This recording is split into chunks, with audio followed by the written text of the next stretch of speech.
Panginoon, ituro mo na iyong landas ay sundin ko sa pagtahak sa totoo.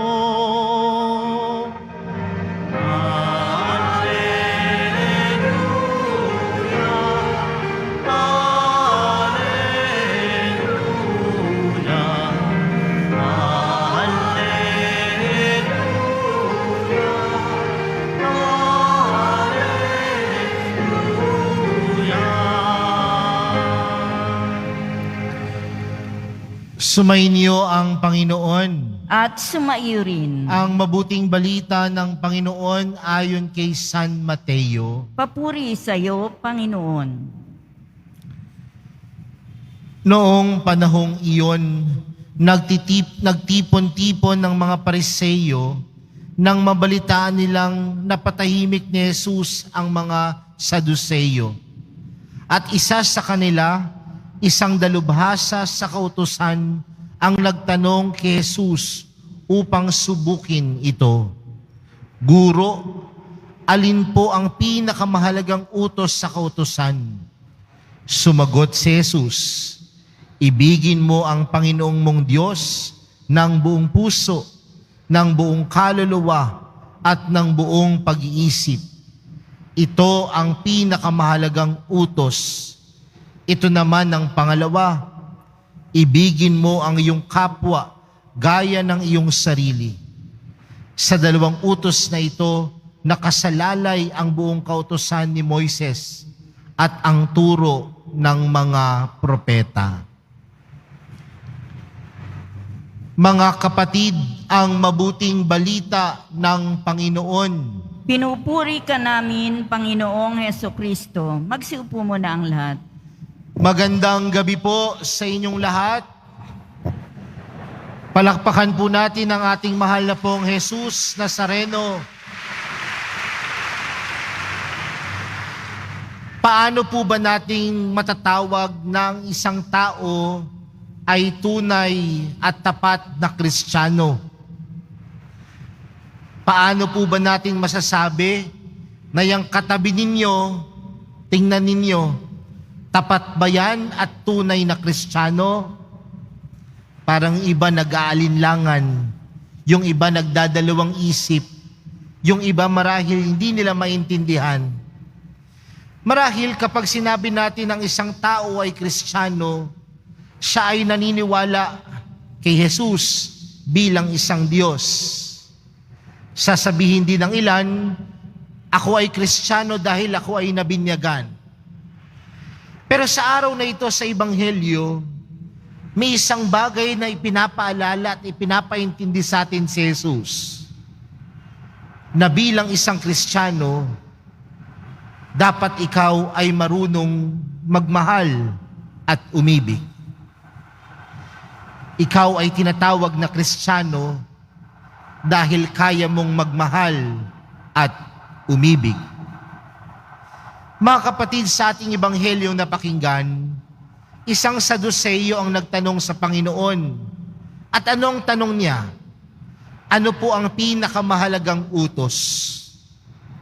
Dahil sa mga Hudyo, meron silang mahigit 10,000 batas, 10,000 utos. At yung 10,000 utos na ito, naging 600. Yung 600, naging 10. At ang tanong ng Saduseyo, ano po ang pinakamahalagang utos? At anong sabi ni Jesus? Ibigin mo ang Panginoong mong Diyos ng buong puso at ng buong kaluluwa at ng buong pag-iisip. Yun pala ang pinakamahalagang utos, pagmamahal sa Diyos. Pero mga kapatid, hindi natapos doon. Dahil ang sabi ng Panginoon, ang pangalawa, ibigin mo ang iyong kapwa gaya ng iyong sarili. Sa madaling salita, ang gustong ipaintindi sa atin ni Jesus, sa pag-ibig, dapat marunong tayong magmahal sa Diyos at magmahal sa kapwa. Ito po yung dalawang bagay na hindi natin pwedeng paghiwalayin. Bakit? Dahil una sa lahat, ang pagmamahal walang pinipili. Ang pagmamahal ay para sa lahat. Kaya hindi natin pwedeng sabihin, mahal ko ang Diyos, pero hirap na hirap ka namang mahalin ang iyong kapwa. At hindi natin pwedeng sabihin, nagmamahal ka naman ng kapwa, pero kinakalimutan mo ang Diyos sa iyong buhay. Dahil sa madaling salita, mga kapatid, kung paano natin mahalin ang Diyos, ganun din dapat natin mahalin ang ating kapwa. Baka kasi minsan, sa loob ng simbahan, lagi nating sasabihin, mahal na mahal kita, mahal na pong Jesus Nazareno. Mahal na mahal kita, lahat ibibigay ko. Sa'yo, mahal na pong Jesus Nazareno. Pero baka naman pag uwi mo sa tahanan, hindi ka naman mabuting asawa. Hindi ka naman mabuting ama. Hindi ka naman mabuting kapatid. Hindi ka naman mabuting anak. Dahil ang pagmamahal sa Diyos, tunay na ipapakita sa pagmamahal natin sa ating kapwa. At sa pagmamahal natin sa ating kapwa, tunay nating ipinaparating sa Diyos kung gaano natin siya kamahal. Kaya nga mga kapatid, sa araw na ito, yan ang ipinapaalala sa atin ng Panginoon. Bilang isang Kristiyano, hindi ka lamang binyagan. Bilang isang Kristiyano, tinatawag kang magmahal. Dahil walang Kristiyanong hindi marunong magmahal. At anong klaseng pagmamahal?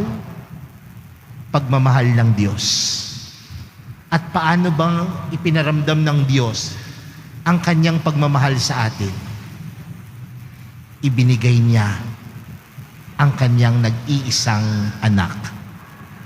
Paano ba ipinaramdam ng mahal na pong Jesus Nazareno ang pagmamahal niya sa ating lahat?